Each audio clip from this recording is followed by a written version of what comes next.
અને બોલીને એ લોકોને બંધ કરી દેવા પડે.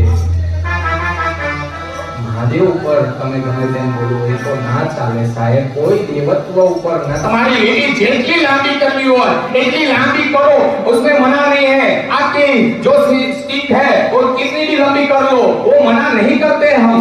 તમારા સંપ્રદાયને જેટલો પણ લાંબો કરવો હોય કરો, કોઈ ના નથી. પણ તમે અમારા દેવત્વ, અમારા હનુમાનને, એ અમારા આરાધ્યને, એને તમે ચરણોમાં બેસાડી દો. તમારા દેવત્વને પ્રાધાન્ય આપવા માટે એ હનુમાનને તમે ચરણોમાં બેસાડી દો.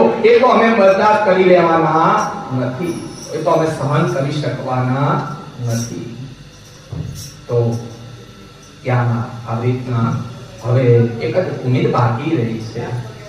બધા દેવતાઓ ભેગા થયા છે કે દેવત્વની અંદર આ જે બન્યું, દેવતાઓને હતું કે મારે સોમરસ પીવો છે. એટલે દેવતાઓ કહે છે આ યજ્ઞની અંદરથી જે ઉત્પન્ન થવાનું હતું સોમરસ, એ તો અમને ગ્રહણ કરાવો. બ્રહ્માજી આ બાજુ આવી અને વિષ્ણુ ભગવાનને આ બધા દેવતાઓ કહે છે તો કે હવે તો યજ્ઞ સંપન્ન થઈ શકે અને સોમરસ તમે બધા ગ્રહણ કરી શકો. હવે બી કલ્પના પણ થઈ શકે તેમ નથી. પણ હા, જો તમે જો મારા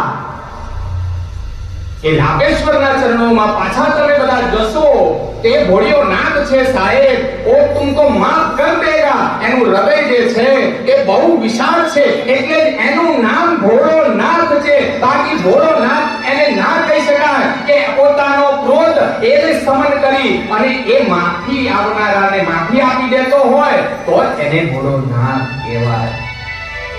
પોતાની સ્ત્રીને આવું થયું તે છતાં પણ તમામ દેવતાઓનો ફાયદો થાય એ માટે દેવતાઓ આવી વિનવી કરે છે, ભગવાનની સ્તુતિ વંદના કરે છે, ભગવાનની સ્તુતિ કરે છે.